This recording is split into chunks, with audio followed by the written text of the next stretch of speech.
It's another Sunday, it's another brawl, what are we doing? Nonsense Rumble! 3, 2, 1. That's right, what's the category today, Rick? We're doing a sequel today. We're doing another lightsaber duelist. As you may remember, last time we picked Count Dooku and Obi-Wan Kenobi, so this time they are both banned. This was like our first ever Rumble, or it was definitely in the first batch. Yeah, it was definitely our first Star Wars one. That didn't agree with anything that I said.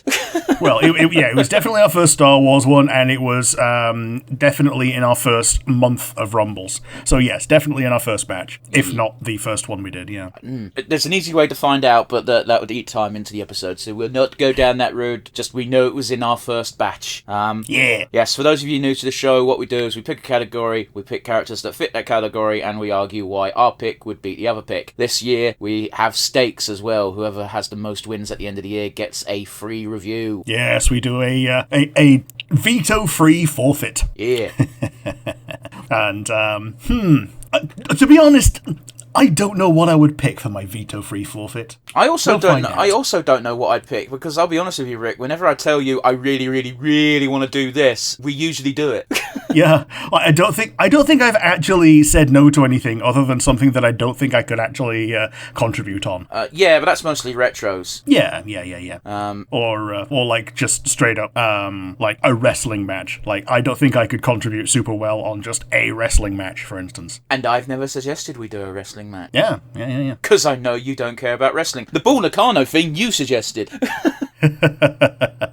Anyway, I digress. We have stakes, is what my point being. Rick, do you have an honourable mention today? Yes, my honourable mention today is Maul, King of Mandalore. See, I don't think you should make distinctions between characters to that extent, but fair enough. Well, I'm making distinctions between Anakin and Darth Vader. So I think King of Mandalore Maul is a big enough change from when he first appeared in The Phantom Menace. This is when he's literally about at the peak of his power, when he's at the most on top of his game, when he is the most kitted out with stuff, and he's a very strong pick, but I think he loses to my actual pick. How about you? Rick's picked Ahsoka, everyone. No, I don't. Who have you picked for your honourable mention today? My honourable mention is Mace Windu, because Mace Windu is very, very cool. Like, undeniably one of the coolest Jedi in existence. The problem with Mace Windu is his effectiveness in combat very much depends on what the script needs. Yeah. You might have caught me being a little bit quiet here. Yeah, Rick's picked Mace Windu. Yep. The thing is Mace Windu is skilled. Yes. That's the point behind Mace Windu. The other point is, if you go by just the films, Mace Windu's shit.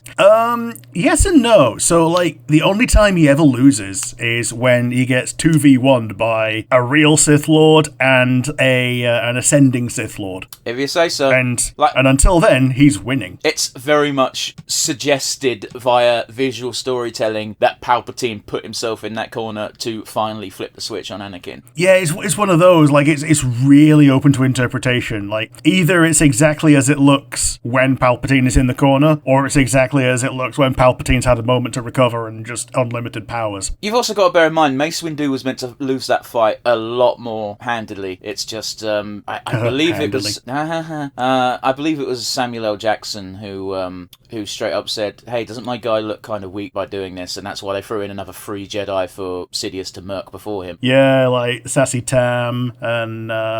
Kit Fisto's the most egregious one. Yeah, because we've seen Kit Fisto be good before that, and it's just, oh, man. Man, that smile in 2 that he does after freeing C-3PO, it's like 1 a million hearts.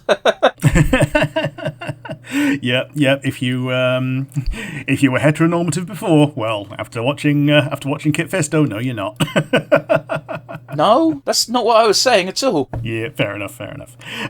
So yes, Mace Windu is my pick. The closest he ever comes to, like, actually losing before he dies is in the Genndy Clone Wars, where he's kind of on the back ropes with Grievous. Grievous has been carving through everybody, and Windu even is the reason that he's got the cough in that, in the timeline that we had until the 3D Clone Wars got made, because he crushed his chest, and that was the only way that he could, slow him down and stop him from murdering everybody. Yeah, here's the thing is, I don't think we should be taking the 2D version version of Clone Wars as anything for lore, because for many reasons, but chief among them being that Grievous is actually really crap with a lightsaber. Yeah, he's like a god in the 2D version, and then when it comes to the 3D version, it's like, no, he's just a robot, and he just spins them a lot. I think the only person who out bullshits him in terms of being like Mary Sue power, because it's like The Rock. He can't be seen losing unless the plot really demands it. The only one who out bullshits him is Rey. Yeah, well, the less said about Rey, the better. Yeah. So yeah, who are you going to beat Mace Windu with? Yeah, I was also kind of defensive when you said your honourable mention, because my actual pick is Darth Maul. Specifically with his dual red lightsaber. Okay. After the Clone Wars bullshit, but before he becomes King of Mandalore, which I think is actually his peak, because he gets a bit too cocky when he's got the dark saber. Sure, I get you. So when he's got Savage as his apprentice again, and they're both rocking the double sabers again. Yeah, pretty much. And let me tell you this: we've got a real interesting debate on our hands, because both of our guys got defeated by the same person. Oh yes, they did. With the exact same move as well. Yeah. However, one of them survived, and the other did not. Mace Windu didn't survive. Well, Maul survived. Maul survived when he got beaten by Sidious. Yeah, no, I'm just... Sorry. The reason why I said Mace Windu didn't survive is because there are still fans... Oh, yeah. That's what I'm meaning. I'm meaning that Maul survived being beaten by Sidious, whereas Mace Windu did not. I will grant you this, and this is me giving a knock to my own character, but it's very much not even implied, but straight out shown that the only reason Maul survived is because Sidious thought it would be more torturous for Maul than if he'd killed him. That's why he kills Savage. Yeah. And here's the thing. I think Windu has an edge on Maul specifically because of the way that Vapard works, like in lore. The what, sir? Like Vapard, his personal lightsaber / force stance. It feeds off your opponent's aggression and dark side energy, which Maul is, and just completely embodies. Oh, rage for sure. Yeah. However, yes. Force-wise, Darth Maul has always been incredibly weak. Oh yeah, like in terms of like physically using the Force, he's kind of weak. He just uses it as like buffs. Yeah, he casts haste on himself, and that's about it. Yeah. He casts haste on himself. He casts Force jump, and that's about it.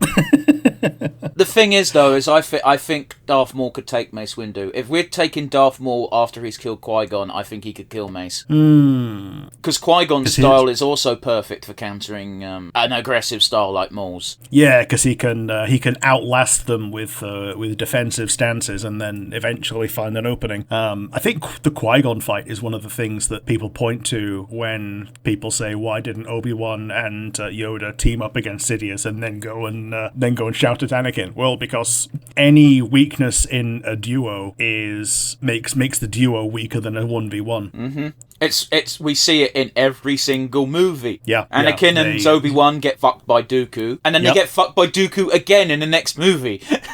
Yeah, and there's only a reasonable fight when there's only one of them. When there's two of them, they both get shit on. It's like conservation of ninjutsu. It's also like actual wrestling psychology, because there's a match type called Triple Threat. Guess why? Where there's 3 wrestlers. There could be more, but we'll take the Triple Threat form. Obviously, you can only focus on 2 people at a time as a viewer, so one person is always on the floor, because that way you can focus on just 2 wrestlers. Yeah, one of them's always on the floor recovering for their next attempt at fighting. Yeah, cool. Yeah, it's one of those where, like, look at any fight scene that involves more than 2 people. One person will be out of the fight during each major moment. Yeah, rather quickly, unless there's like a very obvious like screenshot snapshot like there is with Qui-Gon and Obi-Wan going high and low against Maul in The Phantom Menace, where you got the green, the 2 reds, and the blue. And then Obi-Wan gets kicked off onto another level. It happens. Unless there's a high spot happening, one person is out of the fight. Yeah. But yeah, all that is to say that like specifically, I think that Windu has an edge against specifically Maul. If it was against, say, Obi-Wan, it would be difficult. If it was against even Qui-Gon, it'd be difficult, because he fights better against aggressive and more dark side rich opponents. Yeah, but Maul is so angry. too angry to die. Literally, his entire plot in the Clone Wars is, how are you alive? Yeah. How do you function? Man too angry to die and lost his entire sanity by being too angry. I don't think he ever lost his sanity. I think he was always there. Well, he got it back when, he had legs again. Oh, that's what you meant. Okay, yeah, sure, I'll give you that one. Yeah, because when he was a Spider-Man, he was a bit... That was a really weird time. Yeah, he was a bit gone when he was a Drider. Yeah, to be fair though, he had one of the best fucking speeches though during that moment. Yeah, Explaining to Obi-Wan how much he fucking hates him, and Obi-Wan is trying the hardest to say, "Who are you?" Literally, who? I don't ever remember killing a droid. Oh, jeez. I think it's rather telling. Sorry? And then he gets his knees and he's all right. I think it's rather telling, Rick, that both of us had the exact same picks. Yes, because we both recognise that these are top-level threats. And I think I think the fairest result would be a tie, because we both had the exact same solution to this matchup. Yes. We just had, the same approach to the matchup. We just put them in different order. Yeah. I think a tie is about as fair as it can get. We try not to do these, but because we do have the running total, they are now, acceptable. Yeah. To be fair, we've yet to do more than one like a month, so... Yeah. So, yes, between Darth Maul / Maul and Mace Windu, there is a tie! Yeah. We could keep arguing for another 20 minutes, and I still don't think we'd get anywhere. Yeah, another 20 minutes and we still arrive at a tie.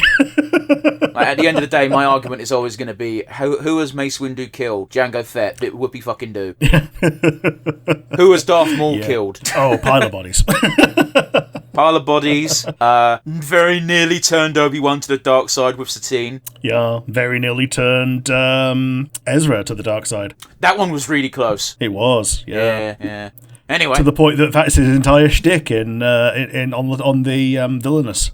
Oh, yeah, you're right, yeah. Not specifically Ezra, but yeah. Yeah, you can turn any hero to the dark side, and you have to beat them loads and loads and loads of times and make them weaker until you eventually turn them into an ally. Yeah. But anyway, that does it for today. It's always a fun episode when it's a draw. Join us next week, where we'll try not to do that. Yeah.